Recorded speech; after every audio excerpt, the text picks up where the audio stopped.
Okay, so kind of like the Marines, we're going to be the few and the proud. All right. Just to introduce myself, my name is Aaron Cutshall, and I want to talk to you about my subject here on SQL Team 6. So, as you might suspect, this is, my clicker's not wanting to work. And it worked earlier. Isn't that lovely? I have to do this the old-fashioned way then. So, this is top secret information that I will be sharing with you. Not, but it was fun to put that up there. So you're wondering just who this guy is. So I am known also on the internet as SQL RV. I do have an RV, and I travel around giving presentations at SQL Saturday, Past Summit, user groups, etc. So that's how I got that moniker. I'm a director of data services at Honest Health, and I've been with Redgate as a community ambassador since last year. And I've been to a couple of conferences, different conferences, most of those multiple times. You ever heard of Ball State University? That's where I got my bachelor's in Muncie, Indiana. I got a computer information systems degree at University of Phoenix because the company I worked for at the time paid for it. But when I got into healthcare, I really got intrigued with it. So I went back and got a master's in health informatics and then went on and got my doctorate in healthcare administration because I found that even as a data guy, I could make a difference. And I've been doing this for about 35 years or so, plus. One of the things I really love about this quote is that alone we can do so little and together we can do so much, because that is very true. That's the essence of teamwork, and that's something that we want to keep in mind.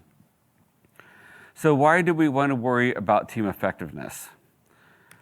Well, there are 6 major impacts to team effectiveness that we need to keep in mind. First of all, you got your chain of command, the bosses.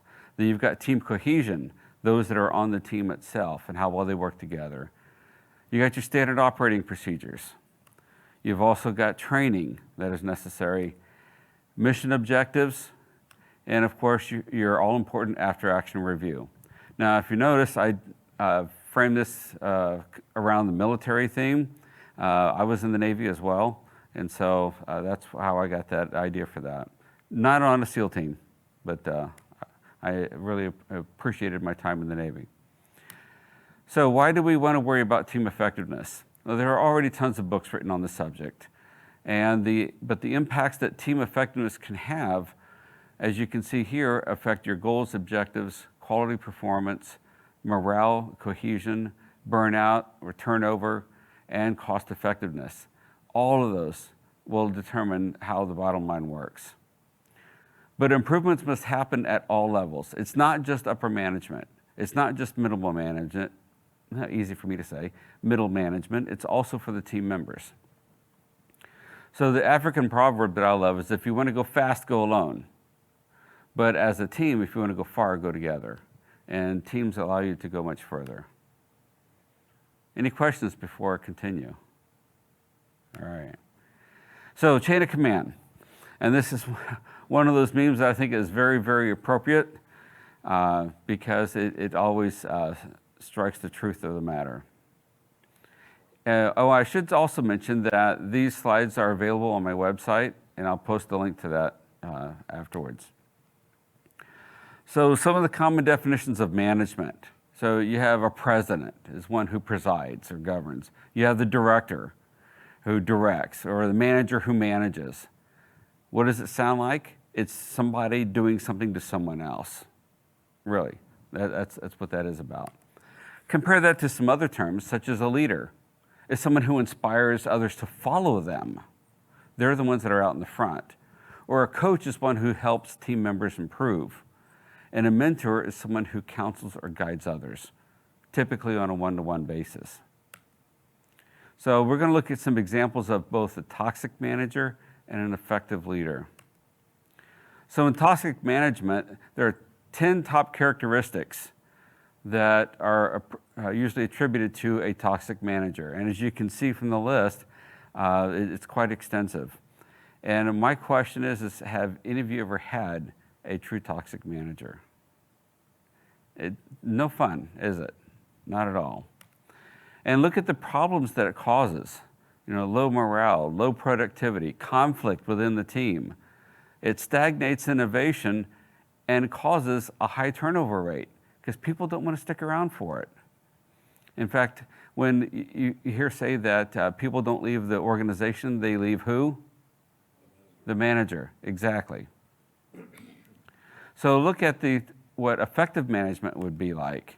The top 10 characteristics there. And of course, the first one is the one that's most important, honesty and integrity. And then it creates the following benefits. Now, you stop and think about that when we look at something that's negative, it creates consequences. And when something is positive, it creates benefits. Well, they're all consequences. Consequences can be positive or negative. But we much prefer the positive consequences.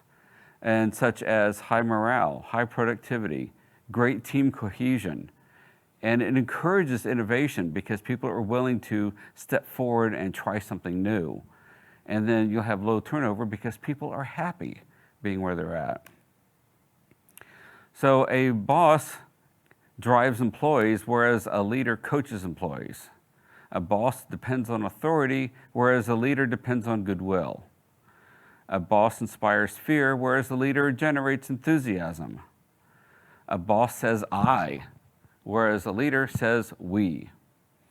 A boss places blame for the problem, whereas a leader fixes the problem. A boss uses people, yet a leader develops people. A boss takes credit, and a leader gives credit. A boss commands, and a leader asks.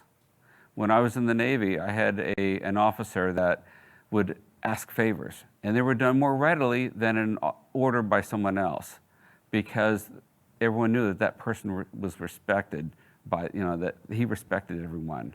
And so he was a more effective leader. A boss says go, and a leader says let's go. A boss cares about who's right, whereas the leader cares about what's right. There is a concept called I just blanked out on the name again. I had this problem last time. SL2, I started to say strategic, but it's a leadership model that is very, very effective. And what it does is it identifies and here are the differences between how you manage and what it is that you're trying to manage. So for example, in leadership styles, you have directing, which is the first level, and then you have coaching, and then supporting, followed by delegating. So at what point can a leader move into these models depends upon the person that they are leading. And depending upon the circumstances, the person may be an enthusiastic beginner. So they have high commitment, they're eager, they're excited, they want to do it, but they're not sure that they can. And so the leader will then need to give more direction to that person. Whereas you may have someone who is, okay, I've been doing this, I'm not so good, I'm not sure what I'm going to do, I'm a bit disillusioned, and so they need to give more coaching to that person. And then you have someone who is capable, but they're not sure about their own skill set, they lack a bit of confidence, so then they need more support. And finally, you have your high competent, high commitment person who's pretty self-reliant, and then in that case, then just delegation would be sufficient. A person may fit all one of those characteristics at the same time, depending on what it is that they're doing. For example, if you're going to ask me, can I write some SQL code? Yeah, sure, no problem, I can do that one. But if you're going to ask me if I'm going to help give a presentation in a board meeting, maybe I need a little bit more support on that one. So it all depends. But the important thing is that you need to trust your team. So you need to be able to explain what needs to be done and when, and let them determine how it's going to be done. Because they're the technical people, they're the ones that need to determine how it's going to be done, with some guidelines, mind you, for standards, et cetera. And let them lead discussions and express themselves freely, because that's where innovation comes to play. And then when everyone is able to participate and listen to each other, then ideas can really flow. And so you earn your team's trust as a leader by what you say, show, and act should be consistent. That consistency is very, very important. And then your behaviors and reactions should be predictable. That goes to that consistency. And if you can explain what's going on and why for full transparency, that helps engender trust. And then if everything you say and do exhibits honesty, then that solidifies that trust. But in all circumstances, your character should represent integrity. And just a second, and if you can represent integrity, then you fulfill all the other characteristics. Yes, Mike? If you're leading and you've got this evolving situation in front of the people, the team's not aware of it, what kind of tools can you use to kind of keep your model, but you don't come off as, I'm changing my page every time the wind blows? Like and that may happen organically in the organization. Right. So you're saying that if the circumstances change, how do you maintain that? Transparency. You can go to your team and say, hey, you know what? Circumstances are in flux right now. We may have to change at a moment's notice. Just give them a heads up. But what I'm going to get to is it like that two-way street thing we're talking about? I may create some fear. I'm wondering how I can kind of get into that space. I'm not making them afraid, but making them, you're going to take the risk because you want to. I'm not following that, but we can talk about that afterwards if you don't mind. Okay. One thing to keep in mind is that if leaders don't listen, they're going to be eventually surrounded by people who have nothing to say. And then where are they as a leader? Any questions? All right, great. Bonus points. Who can tell me what this is? Scrum. Yeah, rugby scrum. Yeah, exactly. I always thought this was pretty fun. But this is a great innovation, or great example of teammanship. So SEAL Team 6, Simon Sinek, you guys have heard of him. Yeah, he did an interview with SEAL Team 6 because he wanted to find out what made them the best of the best of the best. And he found out that it boiled down to two measurements, performance and trust. Now, the interesting thing is that performance is how good you are at your job. And there's all sorts of metrics to measure that. In fact, it's really the only metrics that management looks at when they look at people who they're going to promote. But the true thing for team cohesion is about trust. It's what kind of person you are, not only on the job, but also off the job, off the clock. And there are practically no metrics to measure that. But that constitutes the bulk of team morale. So he created a graph that's performance versus trust. Now, of course, you have your low performers and low trust people. And those are the ones, you don't want them at all in the team because they're just not very good. You have your high performers and high trust people. And yeah, those are the ones we really want. That'd be great. Then you have your high performance and low trust. And those are the toxic people on your team. Now, since you hardly ever get the high performing, high trust people, what do you usually end up with? The high-performing, low-trust people. And who is it that management promotes?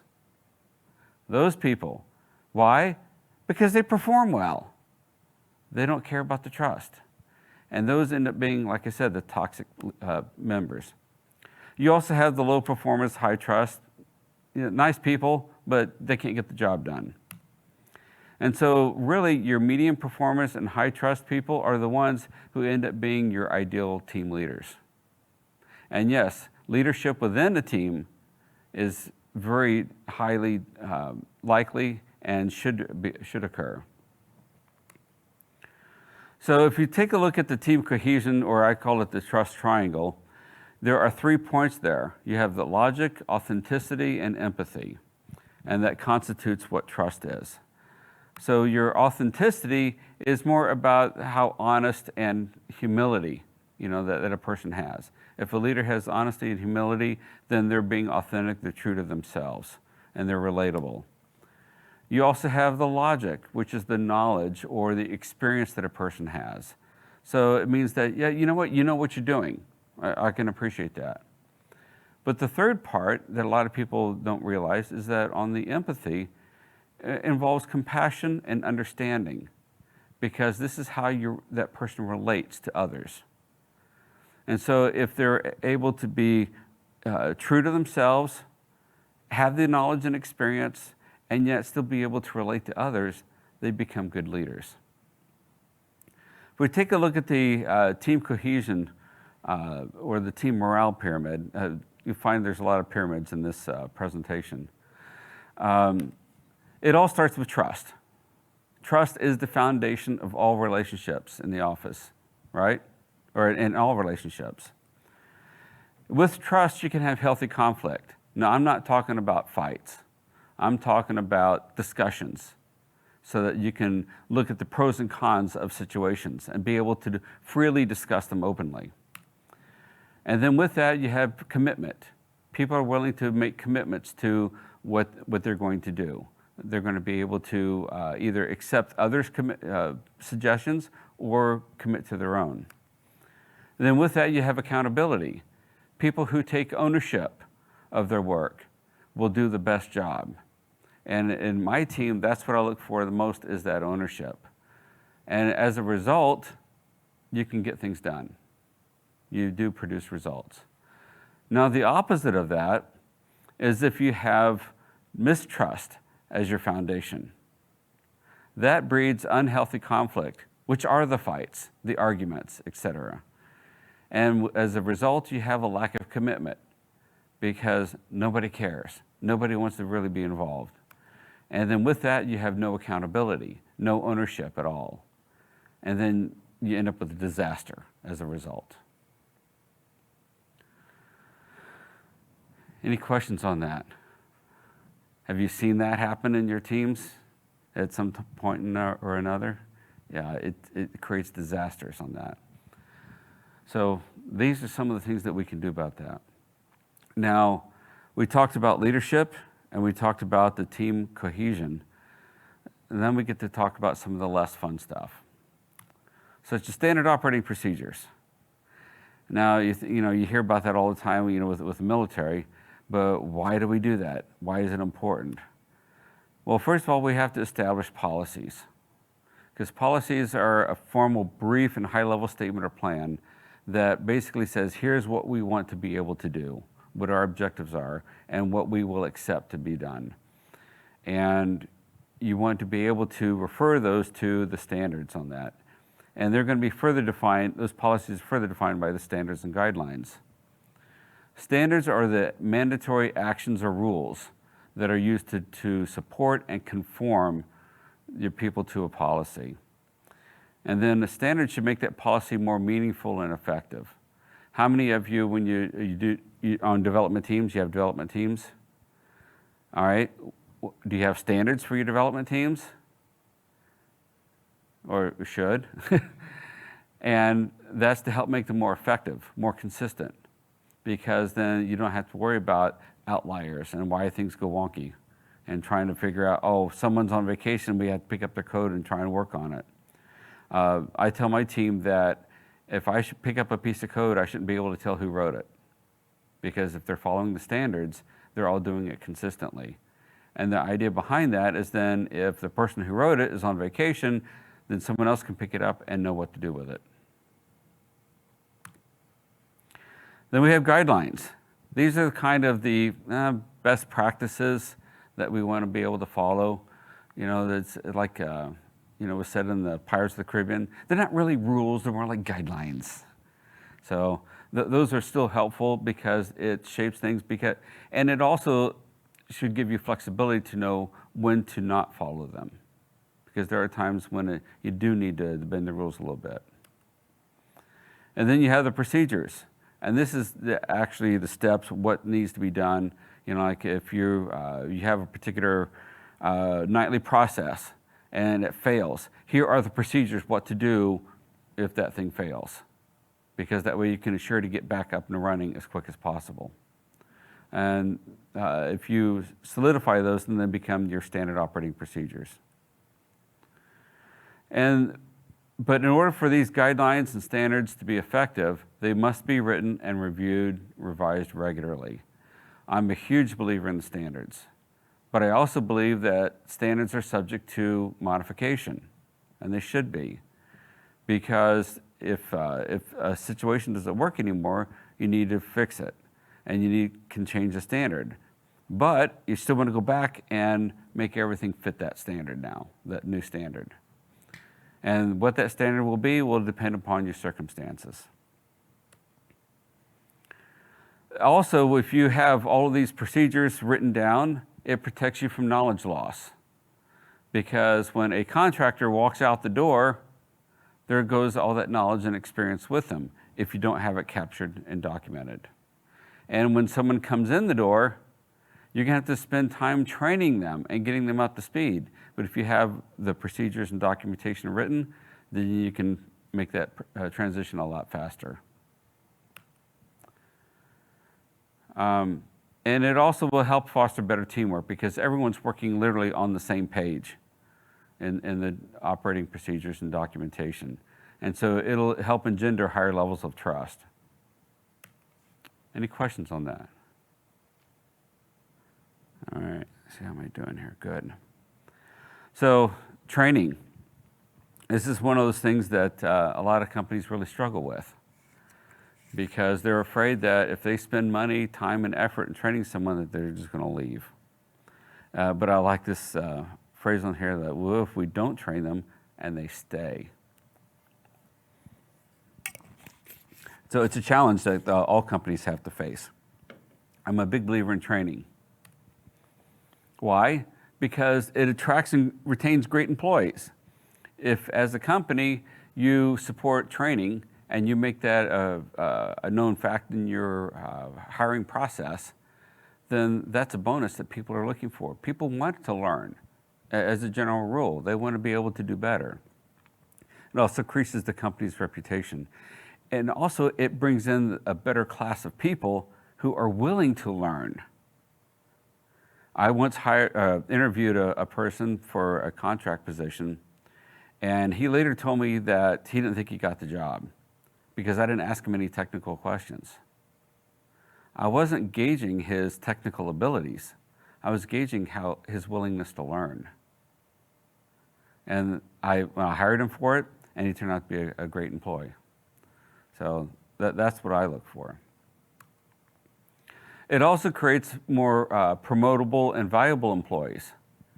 You don't want to keep the same person in the same job, the whole time, because then, if they're stuck there, you can't move them. You can't get any. It's like a roadblock. The whole company needs to be upwardly progressive. And if you got someone who doesn't want to learn, doesn't want to move up, then it prevents others from being able to learn that role. It also improves the company overall because it enhances your operational efficiency, which then in turn lowers costs. And then, as with many industries, you want to exceed the standards that are available. So for types of training, we have the basic training. We have books and online training. I think that there are a lot of options out there for training, companies that do that for free or at a low cost. YouTube is rife with lots of training opportunities as well. And it allows the team members to learn at their own rate, what they're comfortable with. And it provides many different ways of learning because not everybody learns the same way. I like to learn independently. Others like to learn in a classroom. And so, you need to be able to keep that in consideration. User groups. How many people belong to a user group? Awesome. I love it. 100%. Great. Because not only are you learning yourself, for yourself, but you can also be there to help others learn. So you learn, support each other on that. And it costs practically nothing to do that. Conferences. Hello, we're right here today for this conference, and so this gives us a great opportunity to learn. And I will tell you that I learn as much at these conferences as I teach. And so that's what I love to do that for. I love these conferences. And then, of course, you have vendor-provided training. These are the ones that usually get a bit more expensive because if you're going to, like for example, say work on Snowflake, and then you have to go to Snowflake for training. Yeah, they can give you that, and it costs quite a bit more, but you can get that kind of training. There are also the boot camp type certification training classes. I particularly don't care for those myself because they are there to get you to pass the certification test, not really to learn. You have industry provided training. So if you're in an area like such as project management or data architecture, there are industry standard exams for that as well and certifications. So they may be useful. And speaking of certifications, I think they are a good indicator of someone who may have some skills or they just may be a really good test taker. I'm not sure which. So I still, like the saying, trust but verify. So I'll take the certifications into consideration, but I'll still test them on that. But if you can get that, that education into your team, it helps lift the entire team because that person shares that information and that knowledge, then the whole team benefits from that. And as an organization, if you're saying, yes, we're doing really good, we have, X number of developers with these certifications, then it makes the entire company look a little bit better. So training effectiveness, like I said, the same training approach is not for everyone. Everyone learns differently. Certifications, just good test taking ability, will get you past that. I graduated from college with a 2.66 GPA because I was a terrible test taker. I worked with a guy that got a 4.0 in accounting. And I thought, oh, he must really know his stuff.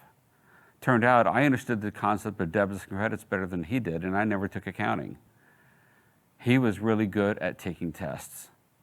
He could remember concepts or items for a test, but he didn't know how to conceptualize them and internalize them and understand them. So different types of people. The other thing is that if you don't put the training to use, you lose it. It's a use it or lose it situation. And especially as technology evolves, you don't want to sit on it. So you want to be able to apply it to your current projects and initiatives. If management gets in the way, they tend to say, yeah, we'll send you to training, but no, you can't use any of that because we don't want to keep things the way we've been doing it. Well, then what's the point of the training? What's the point of improving if we're going to stay the same way? And technology changes, so you may have to refresh that training over a period of time. But it is also management's responsibility because that training is useless if it's not implemented, if you're not allowed to make use of it. So another thing is to consider team training, not just an individual on the team, but maybe the whole team. Send them to a class or have a class come to them. And as a manager, you have to be open to new ideas as a result of that training. Because if I go to my boss on Monday and I say, guess what? I learned all these things here at this conference. This is a good idea. We ought to look into this. And she says, no. Then what was the point? What was the point of coming to the training then? And a well-trained team is a company asset. Any questions on that? You guys are real quiet.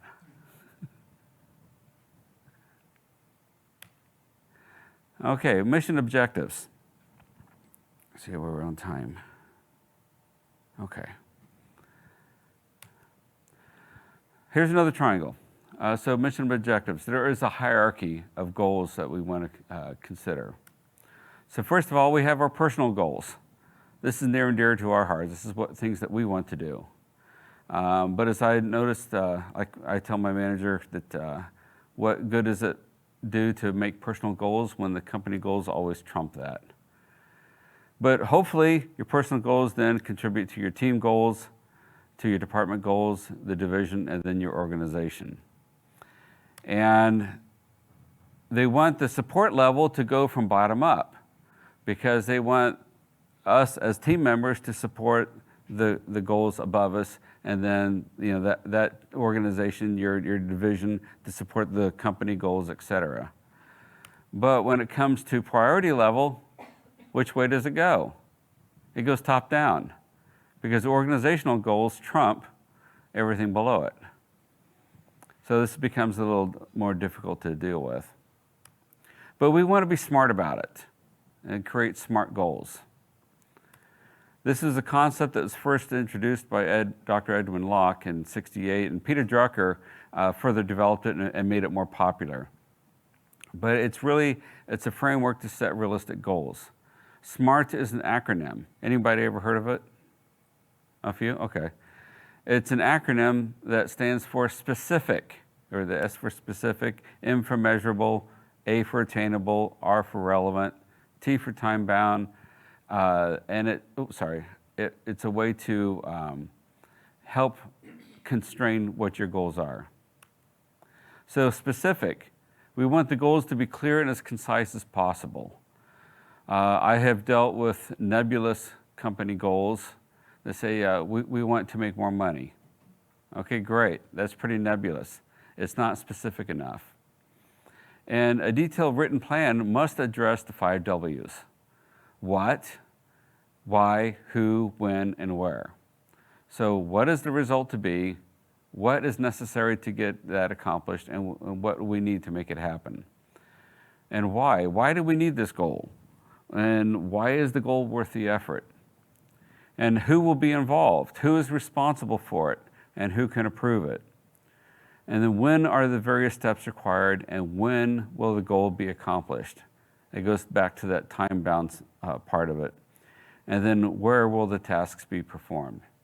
Because if you say, well, I need people in the office or they can be remote, then it makes a difference. And everyone should be familiar with the plan before it starts. How many company plans do you know of that begin after everyone is familiar with it? Yeah, it doesn't happen that often. Usually it's pushed from top down. We also want our goals to be measurable, because if it's not measurable, then you don't know if you've achieved it. And so there are some ways of measuring goals. People will say money, they want to save money or money earned or time saved or something of that nature. Activities, if they want to perform a certain number of things at a time. Numbers are a great way. We can look at percentages. Like say increase production rates by 20% in 4 weeks. Well, you'd have to know what the production rate is to begin with and to make it measurable. And it also requires an understanding of the current situation, because if you don't know, like I said, if you don't know what the current production rate is, then it doesn't mean anything. Yeah, 20%, okay, great, what? What does that mean? So that measurement should be realistic with realistic time frames, because if you overpromise, then you're going to certainly under-deliver. The goal must be attainable. It must be realistic, because if we're going to say, yeah, we're going to increase our sales by 20% by the end of the year, and wait a minute, it's already November? How are we going to do that? Yeah, so it's not realistic. And so a balance must exist between ambition and practicality. You don't want to go too easy, because then it's like, well, it's not worth striving for. You want to have that stretch goal to help people do a bit better. So consider the resources that you have available. I mean, do you have the people that have the skills that are needed? Do you have any materials that are available or that you can get easily? What about the money? Do you have financial resources? And do you have the time to be able to do that? So these are all resources that have to be considered. The other thing is you want to break out your goals into perhaps sub-goals, and maybe those even further, so that they're in bite-sized chunks and doable units. And you want to make sure that the goals are relevant. This is something a lot of people don't stop to think about, is that if I say, well, I want to be able to generate world peace by the end of the decade. Okay, not only is it not specific, but how relevant is it to what you can do? You don't specify anything that's in there. So is this something that's truly needed? Some companies create these goals that they would like to have happen, but they're not based in reality. And is it the value worth the effort and cost? Time bound. How many people say that, yeah, I'm gonna get rich one day? And there's no time frame involved. There's no specific goals. So you want to be able to set specific goals for specific time periods that you can meet. Because if you don't have it on a time schedule, and if you don't have it written, then it's just a wish. Now, some companies, they don't really stop and consider that there is another triangle involved called the iron triangle, that you have to consider time, money, and scope of a project. Now, when it comes push to shove, what is it that companies want? They want it now, they want it cheap, and they want, big goals. They try to put a big scope on it. But what happens to your quality if you try to do all of that at once? Yeah, it goes down the hill. So if you want to have good quality, then you're going to have to adjust some of these other parameters. Either put more time into it, reduce the scope, add more money if you want to improve the quality. Questions? Yes? How would you go about the exercise of defining the required quality versus the exceptional quality? The required the distinction between required quality and acceptable quality? Exceptional. Exceptional. Oh. If I could get X amount out of it for $5, but if I put 7, it's going to be 12. How do you go about that exercise? That depends on the circumstances, but so it's kind of hard to speak in general terms. That's something I'd have to know more about it. Sorry, that's a pretty open-ended question. I don't tend to ask easy questions. I've heard that before. Yeah. Anything else? Okay. Let's talk about the after-action review. Now, you've heard in probably watched enough movies that in the military they always have a sit rep at the end of after an action or a situation report, and they want to know, okay, what went wrong, what went right, why, and that's really what we need to do as well. So we should be able to perform an after-action review after each major milestone or goal. If we've achieved a goal, or you can even be, say, at the end of a sprint. In development, we have a sprint review. That's an after-action review. So we can see what went well, what didn't go well, and what we can do to improve it. And so we want to be able to identify what did we expect to happen. So that way you can compare that to what did happen. And then what went well and why, and what we can improve. And it gives us these benefits. So you want to allow for the strengths to be identified and leverage those for the next time. You want to know that here are the good things that happened and what we can do it again.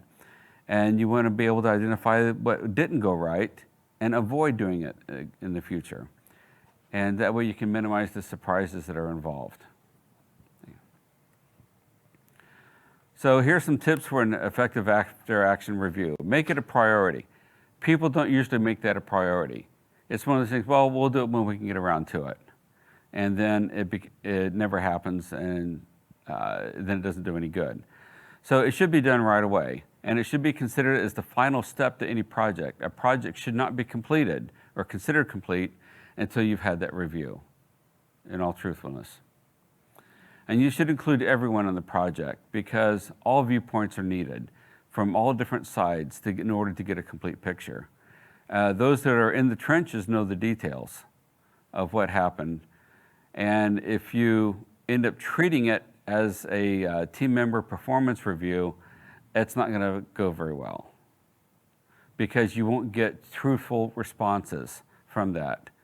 I've seen after-action reviews, they say, okay, such and such happened, something went wrong, and what did you do? Why did it not go right? And it became very personal. So people don't want to open up. And so you want to look at the entire span of the project as it evolves. That way you can make sure that things are are going according to plan and are realistic. You want to ask the right questions so that you can dig into the why and how. But if you assign blame, it's never going to go anywhere. It won't be effective at all. And of course, the people make mistakes, unintentional mistakes that you have to keep in mind. And then you should write the after-action report. If you document this review, then you'll have written lessons as to what to avoid the next time. And then if you learn lessons from that, you want to implement those changes. Because if you don't learn from history, you are doomed to repeat it. So timely feedback is very important. There is a situational behavioral model that is really helpful. And that's where you say, or the situation, behavior, and impact. And there are some links in here. I'm not going to go into that one too much, but you can look that up as you would like. But it encourages a two-way process of discussion. When it comes to feedback, a lot of us don't like to get feedback, especially negative feedback. And so it can affect us and depending on our personalities. So you want to consider the source. I mean, if somebody is just griping, consider that just to be a gripe. That's not necessarily feedback. And then give weight to those that have greater impact. When you go to give or receive feedback, you want to be active with it. You don't want to be a victim of feedback. You want to be a participant. And then you'll get more out of it. And you'll also, if the feedback is negative, it'll temper that negativity as well. And then don't take it personally. I know it's really hard to do at times when you're getting negative feedback at work, but it shouldn't be an attack, and it should never be delivered as an attack. And importantly, you want to make a decision on what you're going to do about it. Because if you get feedback and you don't do anything with it, then you're not going to improve. Any questions on that? Okay. So in the last few minutes we have, we talked about the team effectiveness, leadership, team cohesion, and procedures, training, mission objectives, and the after-action review. So I have to ask you these questions. How will you incorporate these principles to be a better leader? Everyone can be a leader, even if they're in a team. They don't have to have the word or title manager or director in their title. How can you be a better teammate? And even more importantly, how can you be a better person from learning these principles?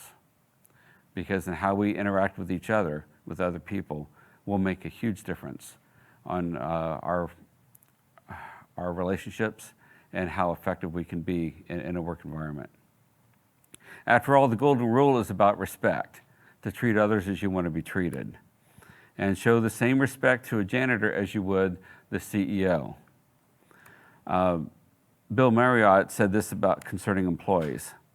Motivate them, train them, care about them, and make winners out of them.